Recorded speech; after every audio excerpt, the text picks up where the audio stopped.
This is Yogesh Kumar Garg, Career India Forest Service Examination 2019. I have scored 210 marks in the interview. Here, through Delhi Knowledge Track and Learning with Officer, I will deliver lecture on polity. In this lecture, I will go topic by topic. I will start with the quotation and end with the previous year question answer that come in pre-examination and mains examination. Today I had started lecture number 2. Lecture number 2 is on various type of majority that are required to pass the Constitution Amendment Act and other bills in the Parliament. Now it's time for the quote of the day. Quote of the day is, for any success we require 1% knowledge, that is pratibha, and 99% hard work. Now I am shifting to my lecture. India में 4 type of majority हम follow करते हैं. This I follow absolute majority, simple majority, then effective majority and special majority under article 249 और 312 और under article 368 and under article 61. पहले हम absolute majority के बारे में जानेंगे.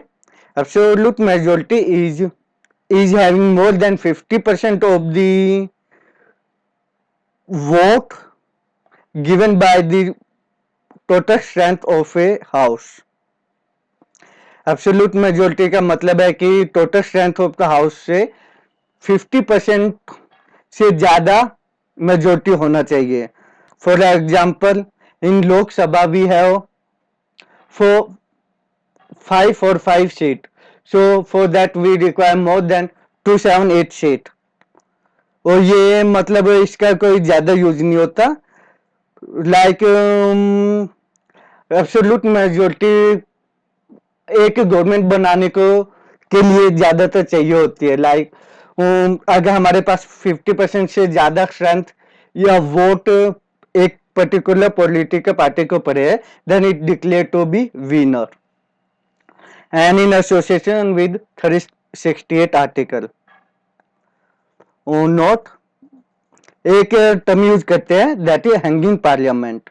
हैंगिंग पार्लियामेंट का मतलब होता है कि ऐसी party that enjoy no party enjoy absolute majority.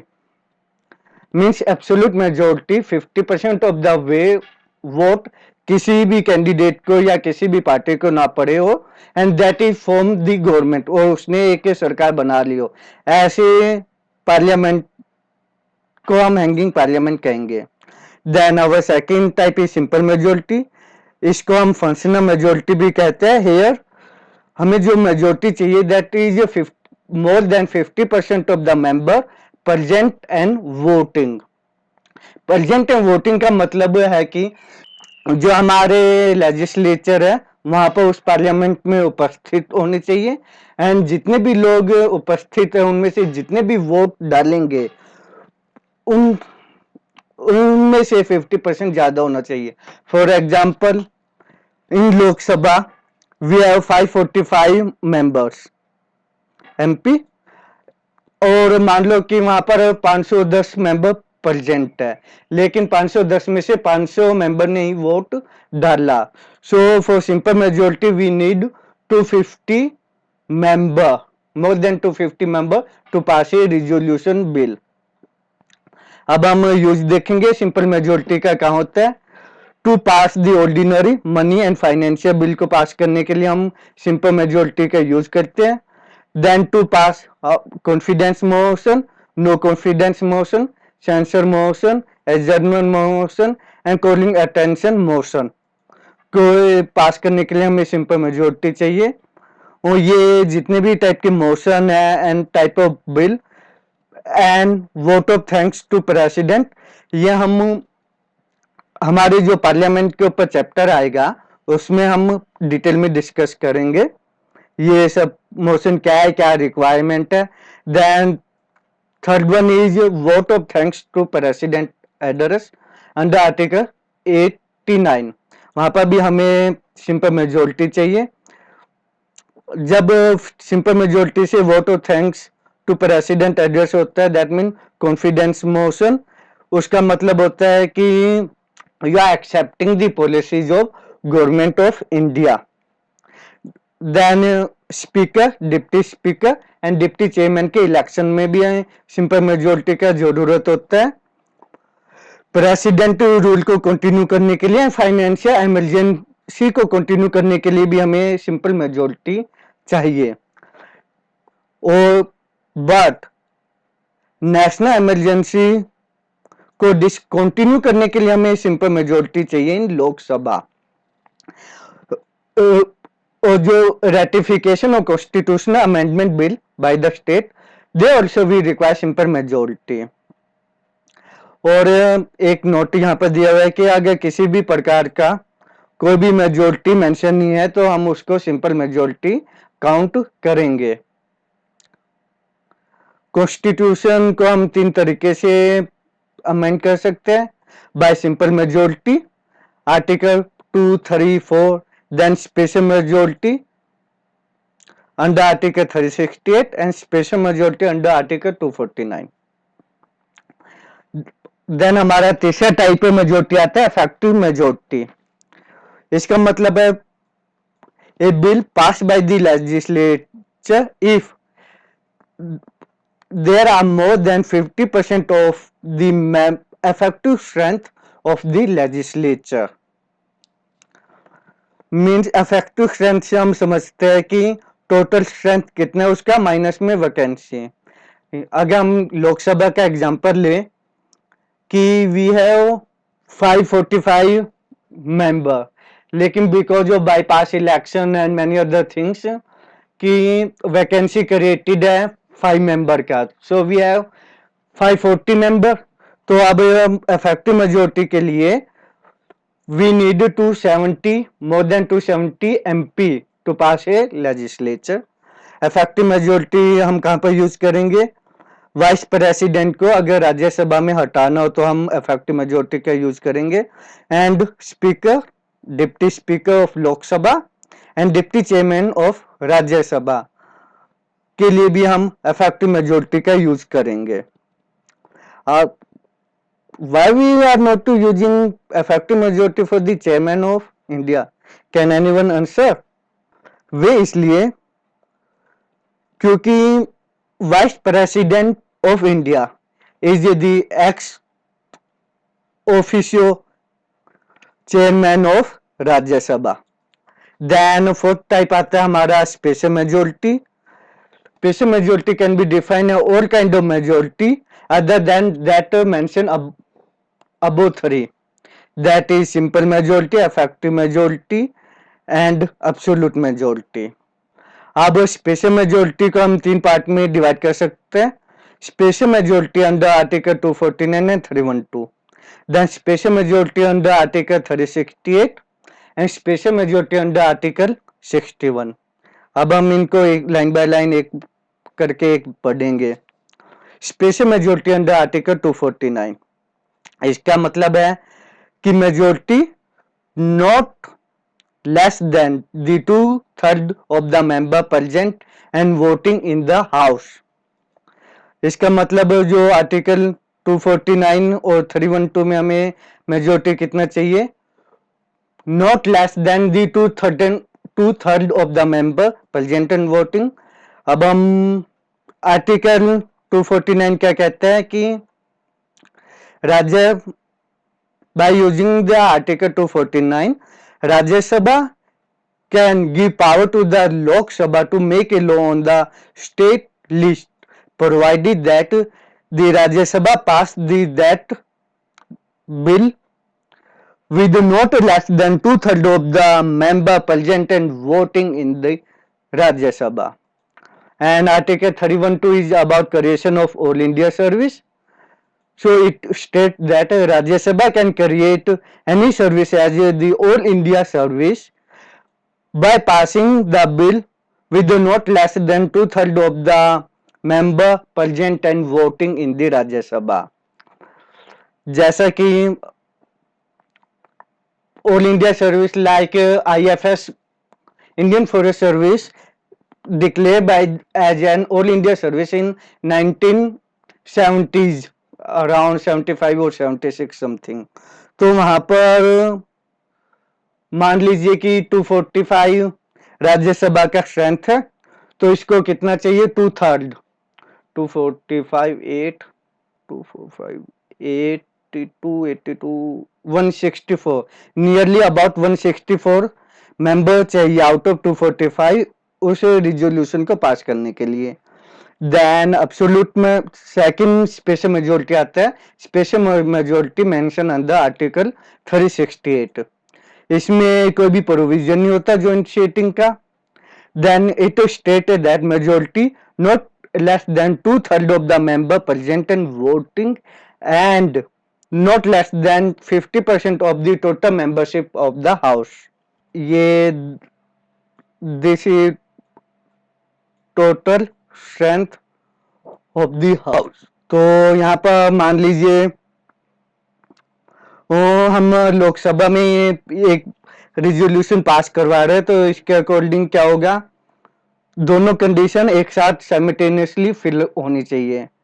Like 50% to 545 total seat है, उसका 50% कितना हुआ, 545 27 टू दैट इज 273 273 इतना तो मिनिमम होना ही चाहिए। देन 2/3 मान लो प्रेजेंट एंड वोटिंग में कितना माने 510 मेंबर प्रेजेंट है, दैट है वोट फॉर ए रिजोल्यूशन। तो इसके अकॉर्डिंग 2/3 कितना होगा इसका 170 टू 170 340। तो कोई भी बिल पास करने के लिए minimum requirement is 340 of the MP उस रिजोल्यूशन के फेयर में करे तो हमारा ये रिजोल्यूशन पास होगा। नाउ 368 का हम कहाँ पर यूज, कॉन्स्टिट्यूशनल अमेंडमेंट करना हो तब, देन रिमूव करना ऑफ जजेज of high court and supreme court, CAG and chief election commission को। यहाँ पर हम special majority under article 368 use करते हैं। नेशनल इमरजेंसी को कंटिन्यू करना हो, वहां पर क्या था, डिसकंटिन्यूअस, वहां पर हमें सिंपल मेजोरिटी चाहिए था, लेकिन यहाँ पर हमें कंटिन्यू करने के लिए स्पेशल मेजोरिटी चाहिए under article 368। Then under article 169 state legislature को for the creation abolition of legislative council. जैसे राजस्थान ने अभी अपना लेजिस्लेटिव काउंसिल बनाया है, स्टेट लेजिस्लेटिव काउंसिल, उसके लिए उसको स्पेशल मेजोरिटी अंडर आर्टिकल 368 चाहिए। Then fundamental right and DPSP को चेंज करने के लिए भी हमें स्पेशल मेजोरिटी अंडर आर्टिकल 365 का रिक्वायरमेंट है। Here मेजोरिटी अंडर आर्टिकल 61, ये हाईएस्ट मेजोरिटी है नीड के लिए, ये इसका सिर्फ एक जगह ही यूज होता है, that is majority not less then 2/3 of the total membership of the house with the resolution has introduce. इसका मतलब है कि टोटल मेंबरशिप का 2/3 से कम नहीं होना चाहिए अगर हमें किसी रिजोल्यूशन को पास करना है। जैसे कि 545 इन लोकसभा, देन इट 2/3 कितना होगा 182 180 360 364 के अराउंड हमें चाहिए for the impeachment of president. Then special majority जहां पर कंसेंट ऑफ स्टेट चाहिए होता है, this one consent of state means state have to pass or give their consent with simple majority।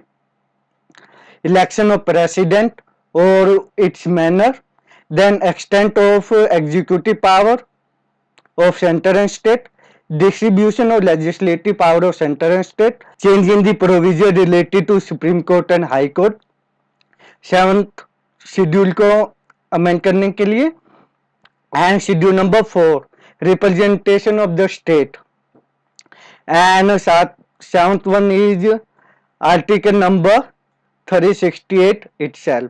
इनमें हमें कंसेंट ऑफ स्टेट चाहिए. अगर 50% of the state consent दे देता है, then it deemed to be passed by the whole state. Now last, quorum of the house. Minimum strength, quorum उसको कहेंगे एक मिनिमम स्ट्रेंथ उस हाउस में जो बिजनेस को कैरी आउट करने के लिए रिक्वायरमेंट है. ये कितना होना चाहिए? Not less than 1/10 of the total strength. For example, अगर हम लोकसभा कर ले 545 member, quorum of the house mean minimum 55 member होना चाहिए, इंक्लूडिंग द प्रेसिडेंट ऑफिसर, उस हाउस को चलाने के लिए. अगर कोरम से स्ट्रेंथ कम होती है, then it's the duty of the president to ring to each and every MP और एमएलए, ताकि वे वहां उनको बुलाए, and then it started its business. This is lecture number 2. Thank you. Now we start the question answer.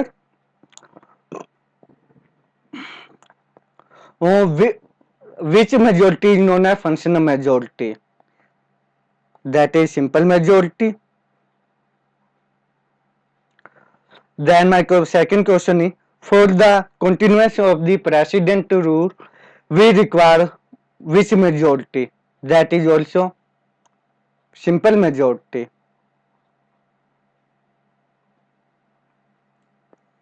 Then for the impeachment of the president, majority required is majority mentioned under Article 368, whether it is true or false.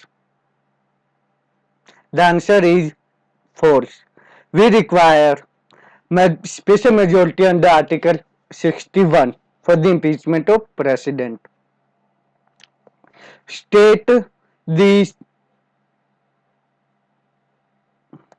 in which amendment of the constitution we require the consent of the state. That is election of president, extent of executive power, distribution of legislative power, then Supreme Court and High Court provision, 7th schedule, 4th schedule, and Article 368. Thanks you. Tomorrow I will go on lecture number 3, that is separation of power and doctrine of check and balance. This is for today, and best of luck for your journey. Thanking you.